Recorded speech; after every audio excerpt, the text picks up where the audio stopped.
दिन बारिश जारी। गंगोत्री हाईवे मलबा आने से बंद। जल भराव भूस्खलन से कई मार्ग बंद।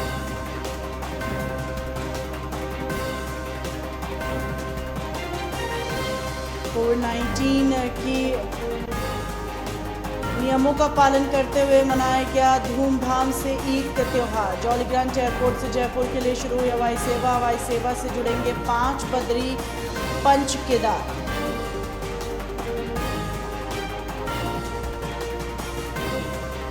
रामनगर में दिल्ली मॉडल पर होगा विकास। घर घर मिलेगी फ्री बिजली। मुफ्त गारंटी योजना का करेंगे शुभारंभ। चमोली साइकिल अभियान पर निकले Rahul Mehta. India book of record ने किया सम्मानित। 18,399 फीट ऊंचाई पर है माणा पास सड़क।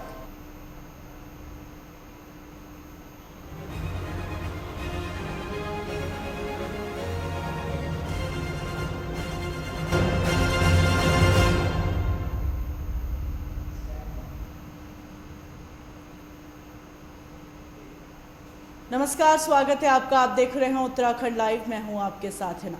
बागेश्वर कलेक्ट्रेट परिसर में मोटर मार्ग का निर्माण कार्य शुरू करने की मांग को लेकर संघर्ष समिति में कई दिनों से आंदोलन जारी है। ग्रामीणों ने शासन और प्रशासन पर क्षेत्र की उपेक्षा करने का आरोप लगाते हुए नाराजगी व्यक्त की। सड़क नहीं बन पाने से लोगों को कई सुविधाओं से वंचित होना पड़ रहा है और यही वजह है कि बीमार व असहाय लोगों को सड़क तक लाने में कई परेशानियों का सामना करना पड़ रहा है। उन्होंने अविलंब खाकर सकीड़ा मोटर मार्ग का निर्माण कार्य प्रारंभ नहीं होने की दशा में आमरण अनशन पर अपने प्राणों की आहुति देने की चेतावनी दी है।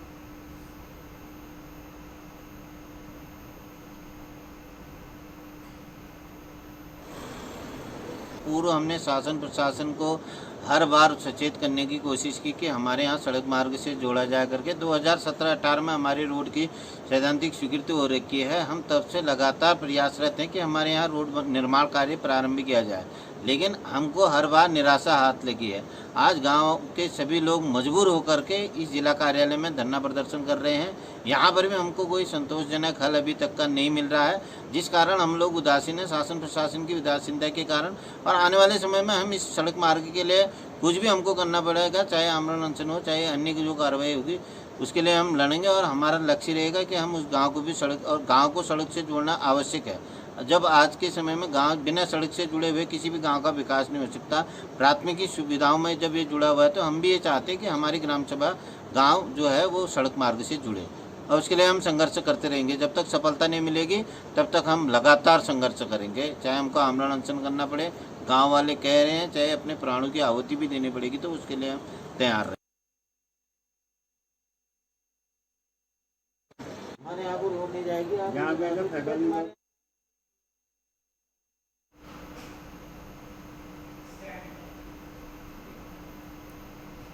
बद्रीनाथ धाम के राहुल मेहता एक और बेहद चुनौतीपूर्ण साइकिल अभियान पर निकल गए हैं। साइकिल अभियान से वे दुनिया की दूसरी सबसे ऊंची माणा पास सड़क 18,399 फीट पर स्थित है। आज तक इस माणा पास पर कोई भी साइकिल से नहीं गया है।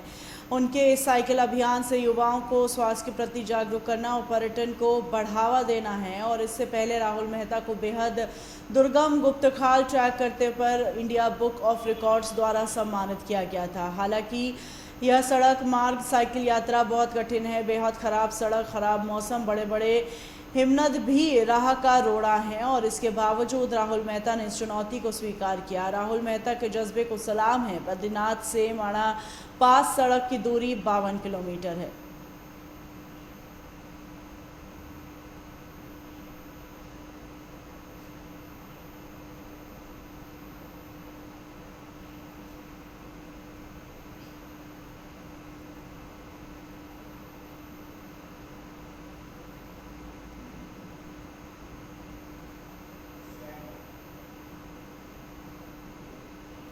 रामनगर में आम आदमी पार्टी के प्रदेश उपाध्यक्ष शिशुपाल रावत ने दिल्ली की तर्ज पर उत्तराखंड में भी विकास मॉडल की शुरुआत का बिगुल फूंक दिया है। शिशुपाल रावत ने बताया कि आज आम आदमी पार्टी का कार्यकर्ता कि 21 टीमें बनाकर पूरी रामनगर विधानसभा में एक एक घर को 300 यूनिट प्रतिमाह बिजली मुफ्त देने की गारंटी कार्ड बनाएंगे, जिसमें बाजार और चौराहों पर कैनोपी लगाकर मुफ्त बिजली रजिस्ट्रेशन किया जाएगा। इस प्रकार से उत्तराखंड के 70 विधानसभाओं में यह कार्यक्रम शुरुआत हो चुकी है। देखिए, अरविंद केजरीवाल जी ने जिस प्रकार से उत्तराखंड प्रदेशवासियों के लिए घोषणा की है कि जैसे ही हमारी सरकार उत्तराखंड में बनेगी तो प्रत्येक व्यक्ति को, प्रत्येक परिवार को 300 यूनिट प्रति माह बिजली फ्री मिलेगी। उसके साथ साथ जो पुराने जितने भी बिल पेंडिंग होंगे वो सारे बिल माफ़ किए जाएंगे। उसके साथ ही जो हमारे किसान भाई हैं उनकी खेती के लिए फ्री बिजली मिलेगी। और जैसे हमारी सरकार बनेगी हमारा उस पर तुरंत कार्य शुरू हो जाएगा कि 24 घंटे बिजली यार कोई उस पर कट ना लगे। इसी उद्देश्य से आज रजिस्ट्रेशन करवा रहे हैं कि बिजली गारंटी कार्ड जो हमारा है वो रजिस्ट्रेशन हो रहा है। और उसी रजिस्ट्रेशन को आज लोग जो है हमने आज यहाँ रामनगर विधानसभा में शुभारंभ करवाया और आज उसकी लॉन्चिंग की, जिसमें हमने 21 टीमें बना करके पूरे क्षेत्रों में इस तरह के स्टॉल लगा के बिजली गारंटी कार्ड लोगों को देने का काम कर रहे हैं।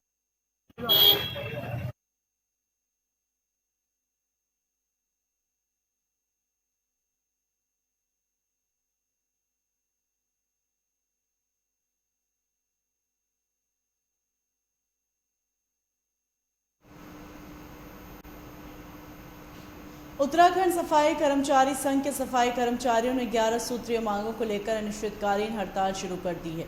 कोटद्वार में भी सफाई कर्मचारी नगर निगम कार्यालय के बाहर एकत्रित हुए, जिसके बाद 11 सूत्रीय मांगों को लेकर कार्मिकों ने हड़ताल शुरू की। जोरदार प्रदर्शन कर नारेबाजी भी की। सफाई कर्मचारी संघ के अध्यक्ष शशि गो ने कहा कि अपनी कई मांगों के लिए सफाई कर्मचारी लगातार आंदोलन कर रहे हैं। समय समय पर वो अपनी मांगों पर कार्रवाई के लिए दबाव बनाते आए हैं, लेकिन सरकार सफाई कर्मियों की इन समस्याओं पर कोई कार्रवाई नहीं कर रही है। कर्मचारियों ने चेतावनी देते हुए कहा, जब तक उनकी मांगें पूरी नहीं की जाती तब तक ये आंदोलन जारी रहेगा।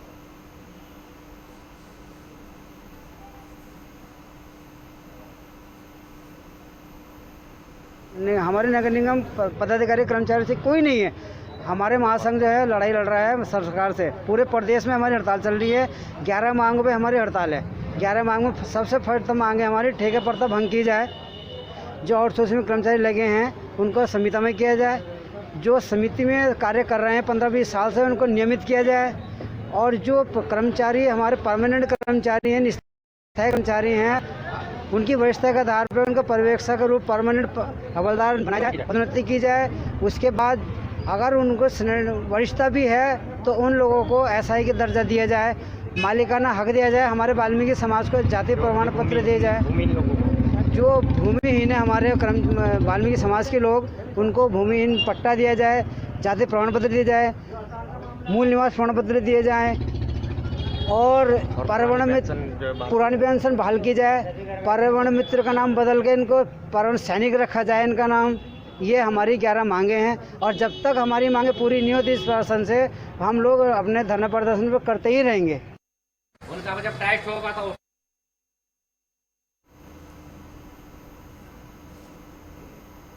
पिछले कई दिनों से लगातार हो रही भारी बारिश के चलते मैदानी क्षेत्रों के साथ साथ पहाड़ी क्षेत्रों में भी भारी तबाही का असर देखने को मिल रहा है। लगातार भारी बारिश से पहाड़ी क्षेत्रों में भूस्खलन और पहाड़, हाईवे और अन्य रास्तों के बंद होने की खबर आ रही है। इधर टनकपुर चंपावत के मध्य चलथी के पास मलबा आने से हाईवे पूरी तरह से बंद हो गया। प्रशासन द्वारा जेसीबी मशीनों आदि की मदद से मलबा हटाने का कार्य जारी है। टनकपुर सीओ अविनाश वर्मा ने बताया कि लगातार भारी बारिश के कारण चंपावत क्षेत्र में स्थिति खराब है, जिसके कारण चंपावत और टनकपुर के मध्य का हाईवे काफ़ी संवेदनशील बना हुआ है। कुछ जगहों पर मलबा आया हुआ है और इसी वजह से कई मार्ग बंद हैं। रास्ता साफ करने हेतु मशीनें लगी हुई हैं। उन्होंने बताया कि समस्या परिस्थितियों में चलना ठीक नहीं है। बहुत ज़रूरी होने पर ही इन रास्तों पर जाएं। जैसे ही रास्ता ठीक हो जाएगा हमारे या मीडिया द्वारा सूचित कर दिया जाएगा।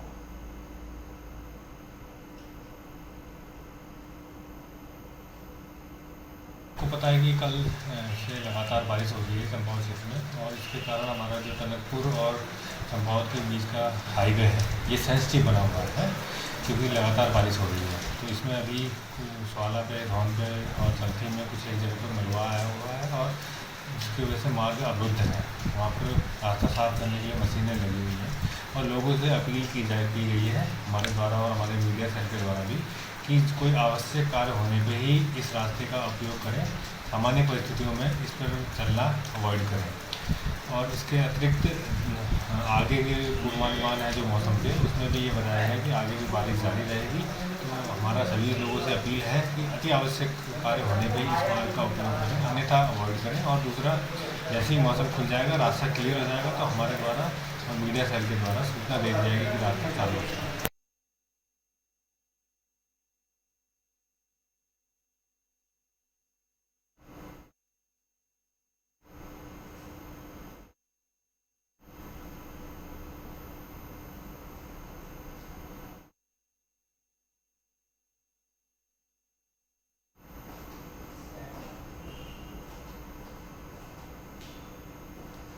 24,000 नौकरियों से विपक्ष के बेरोजगारी के मुद्दे की हवा निकालने की रणनीति पर काम कर रही उत्तराखंड सरकार के लिए विभागों की हीला हवाली दिक्कत पैदा कर रही है।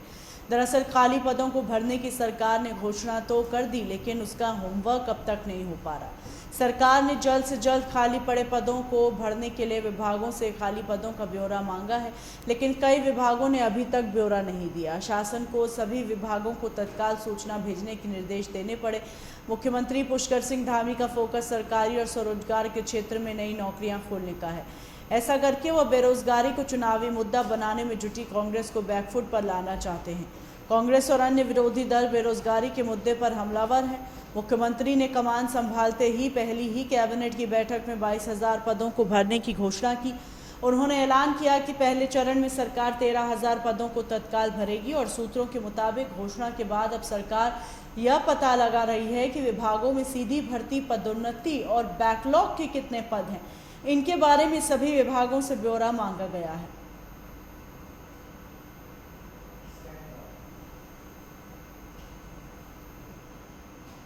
उत्तराखंड में लगातार 3 दिन से जारी बारिश मंगलवार को राजधानी देहरादून समेत कुछ जगहों पर थमी, लेकिन कई जिलों में बारिश का दौर जारी है। वहीं मौसम विभाग ने आज बागेश्वर, नैनीताल और पिथौरागढ़ जिले में भारी बारिश होने की संभावना जताई।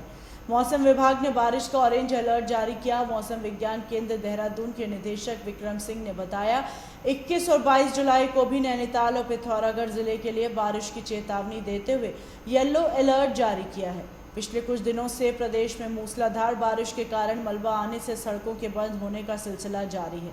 मंगलवार तक प्रदेश की कुल 347 सड़कें बंद थीं और इनमें 323 वह सड़कें ऐसी हैं जो गांव को सीधे जिला मुख्यालय से जोड़ती हैं।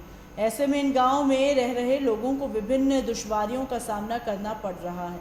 पेयजल लाइनों और सिंचाई नहरों को भी नुकसान पहुंचा है, जिसका अभी आकलन ही नहीं किया जा रहा है।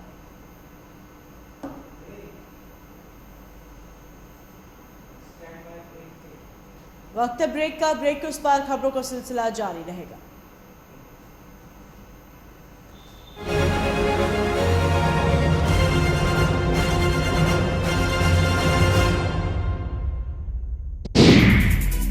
बॉलीवुड की हर खबर,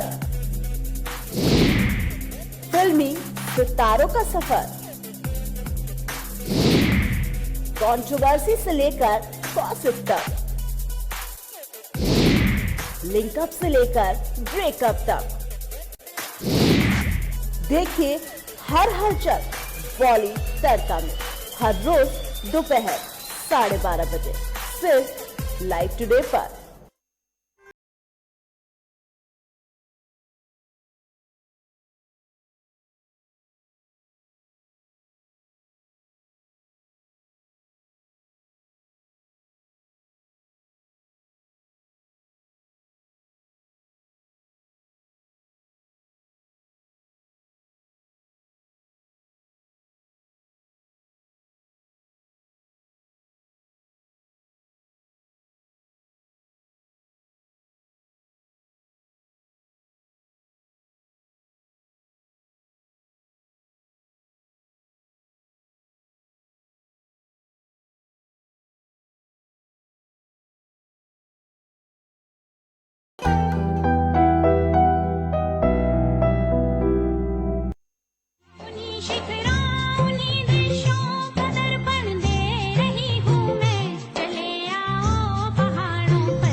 नदियों की कलकल जहां, देवों की भूमि गंगा की पावन धरा है वहां।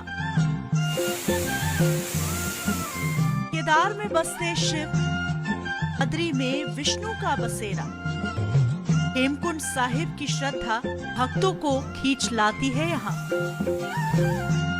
हर मील पर बदलती है भाषा, हर रूप है सुंदरता की नई परिभाषा। उत्तराखंड दीदार है हर शख्स की अभिलाषा। मौली की सुंदरता से लेकर जिम कॉर्बेट के रोमांचक सफर तक, हर खबर के लिए देखिए उत्तराखंड लाइव। सुबह 9 बजे, दोपहर 2 बजे और शाम 6 बजे, सिर्फ लाइव टुडे पर।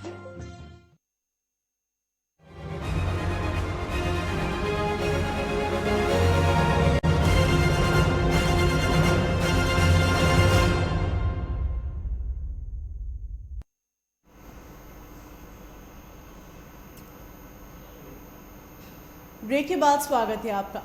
उत्तराखंड की शांत वादियां अब अपराधियों की पनाहगाह बन गई हैं। दूसरे प्रदेशों से अपराध कर उत्तराखंड में पनाह लेकर रह रहे पंजाब के 3 खूंखार अपराधियों को गोलियों की तड़तड़ाहट के बीच पंजाब और उत्तराखंड पुलिस ने संयुक्त अभियान चलाकर गिरफ्तार कर लिया, जबकि पनाह देने वाले को भी पुलिस ने हिरासत में ले लिया है। गिरफ्तार खूंखार अपराधियों के पास से आधुनिक हथियार बरामद हुए, साथ ही भारी मात्रा में कारतूस भी बरामद किए गए।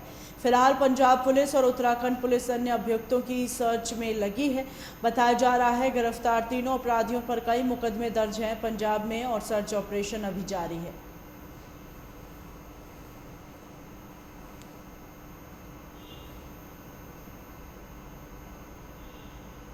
देखिए, ये जो हमारी पंजाब पुलिस की जो ओपू टीम है, ऑर्गेनाइज क्राइम कंट्रोल यूनिट, और उनकी सूचना थी कि उनके जो गैंगस्टर्स हैं, कुख्यात गैंगस्टर्स हैं, उन्होंने यहाँ पे आके शरण ली है।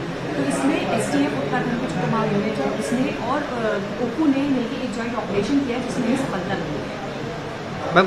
इसकी जानकारी की जा रही है, उनसे वहाँ पे डिटेल में इंटेरोगेशन होगी और उसमें सामने आएंगे तथ्य कि कब से कितने टाइम से ये लोग यहाँ पे छुपे हुए हैं।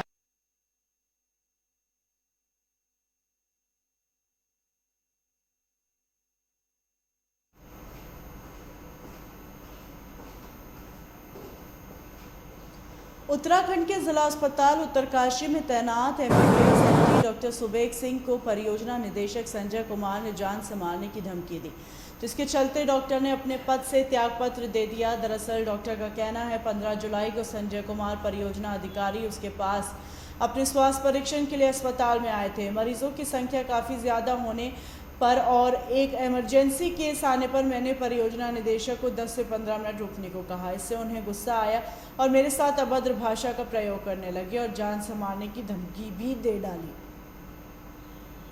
होती है ना, जो तू और तुझे, ये तो मैंने सीखा नहीं है कभी किसी से बोलना। मैंने मरीजों से भी पूछ सकता। सर क्या कुछ हुआ सर? देखिए, मेरे जो वीडियो साहब हैं, ये संजय कुमार जी, वो एक्चुअली परसों जो है मेरी ओपीडी में आए थे 15 तारीख के आसपास। तो उनके वो भी आए भी नहीं थे, उनका अर्ली आया था पहले मेरे पास, और मैं उसी समय पे एक जो है हार्ट अटैक के पेशेंट को देख रहा था। वहाँ पे एक बूढ़े बाबा थे, उनके अर्ली ने मुझे आके बोला कि आप वीडियो साहब आ रहे हैं और आने में कितना अंतर होता है। तो मैंने यही बोला कि आप 10 मिनट रुक जाइए, मैं मरीज़ देख लेता हूँ, ये मरीज़ देख लेता हूँ। उसके बाद में उन्होंने डायरेक्ट जो वीडियो साहब थे वो अंदर आए, उन्होंने बदतमीज़ी करी वहाँ पे आके, मुझे बोला कि तू मुझे लाइन में खड़ा करेगा, और इस तरीके से वहाँ पे जो बहुत गलत तरीके से बोल रहे थे, क्योंकि वहाँ पे मेरी ओपीडी में मरीज भी थे, इंटर्न भी, बच्ची बैठी हुई थी, उसी के सामने बदतमीज़ी करने लगे कि मैं तुझे देख लूँगा, तू हवा में उड़ रहा है और तुझे मैं जीने नहीं दूंगा टाइप्स करके। और उसके बाद में उन्होंने कि मैं डीएम साहब को आपकी कंप्लेन करता हूँ। मैंने कहा कंप्लेन करिए, अगर मैं ओपीडी में बैठ के ओपीडी के समय पे आप कुछ कर रहा होता, फ़ोन चला रहा होता, बातें कर रहा होता, चाय पी रहा होता, तब तो चलो करते हुए भी आप अच्छे लगे कि मेरे मरीज़ को नहीं देखा आपने या मुझे नहीं देखा। तो मैं आज ही मामला आया है ये, और इसमें कुछ आपसी बहस की या कुछ बात हुई है। मैं जिला अस्पताल में सीएमएस साहब से और सीएमओ साहब से बात करके इसको सॉर्ट आउट करेंगे।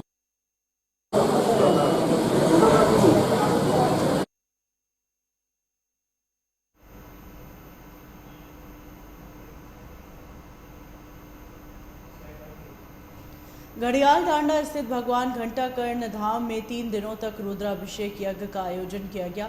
सैकड़ों वर्षों बाद सोलर पंपिंग के जरिए मंदिर परिसर में पानी पहुंचाने वाली जिला पंचायत अध्यक्ष सोना सजवाण व रघुवीर सजवाण के मंदिर परिसर में पहुंचते ही मंदिर समिति और श्रद्धालुओं ने भव्य स्वागत किया। सोना सजवाण व रघुवीर सिंह सजवाण के साथ समिति के पदाधिकारियों व श्रद्धालुओं ने लंबे चौड़े मंदिर परिसर में कई पौधों का रोपण किया।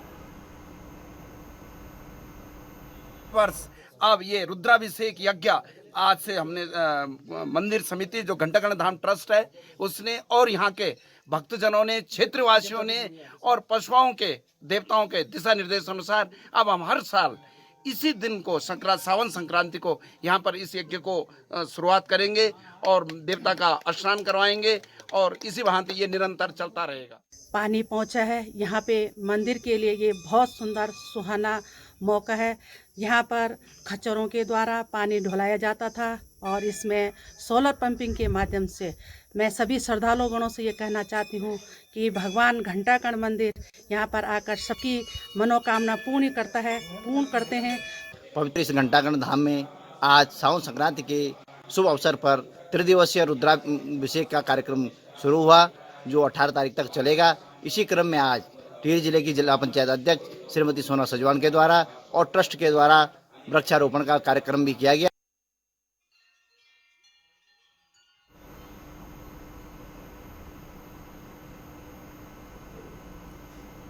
दशोरी विकासखंड के कई दूरस्थ गांव आज भी नेटवर्क की पहुंच से बाहर हैं और यहां पर पढ़ने वाले सैकड़ों बच्चों का भविष्य अंधकार की ओर अग्रसित है, क्योंकि कोरोना महामारी से 1.5 साल से स्कूल बंद पड़े हैं और इसी दौरान सरकार द्वारा ऑनलाइन शिक्षा पर जोर दिया जा रहा है। लेकिन दूरस्थ गाँव के लिए यह महज एक खबर मात्र है और इन्हीं गाँव में शुमार तड़ाकताल है, जहां पर करीब 70 से 80 परिवार रहते हैं जो बरसात के समय 6 से 7 महीनों के लिए यहां रहते हैं, जहां पर नेटवर्क का बिल्कुल अभाव है। वहीं हाल पड़ोस के ग्राम पंचायत धार कुमाला का भी है।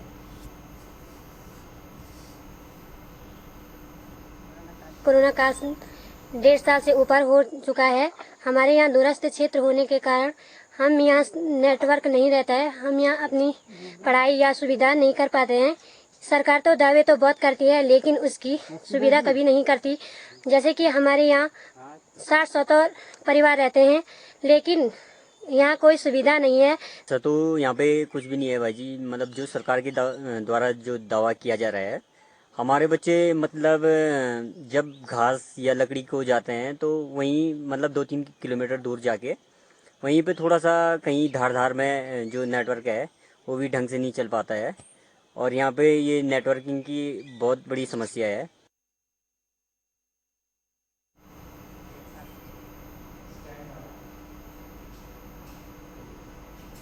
खबर लक्सर से। लक्सर व खानपुर क्षेत्रों में आफत की बारिश जारी है। बारिश से जहां दोनों इलाकों में धान, गन्ने व चारे आदि की हजारों एकड़ फसल जलमग्न हो गई, वहीं बारिश शुरू कर दी गई है।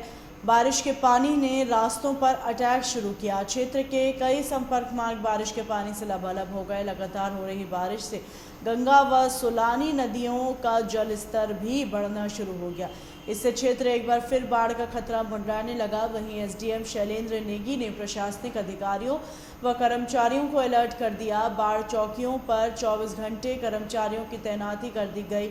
गंगा नदी के आसपास के इलाकों में ग्रामीणों को नदी की तरफ न जाने की हिदायत दी गई है। साथ ही लेखपालों को नदियों में जल स्तर पर चौकस निगाह रखने के निर्देश दिए गए।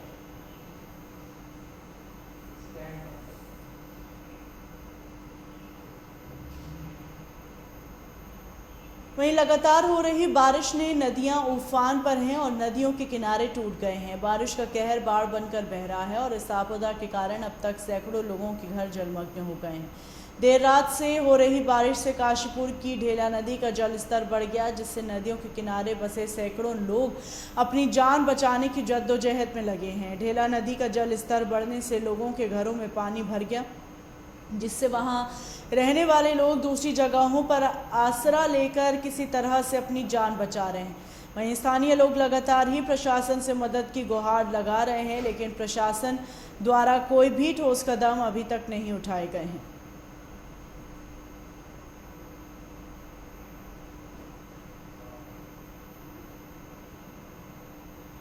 का डर लग रहा था।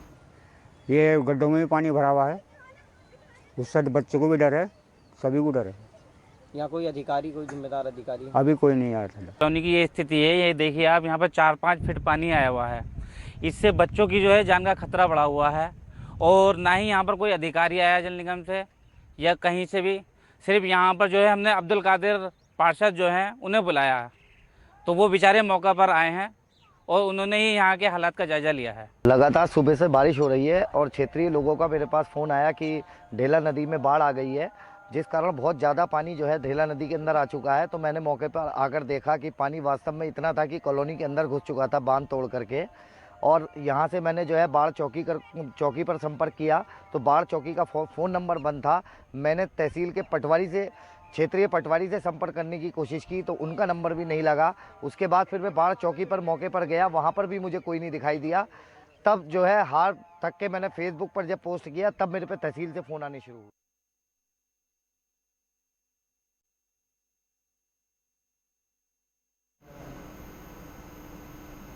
इन्हीं खबरों के साथ बुलेटिन में फिलहाल इतना ही, दीजिए इजाजत।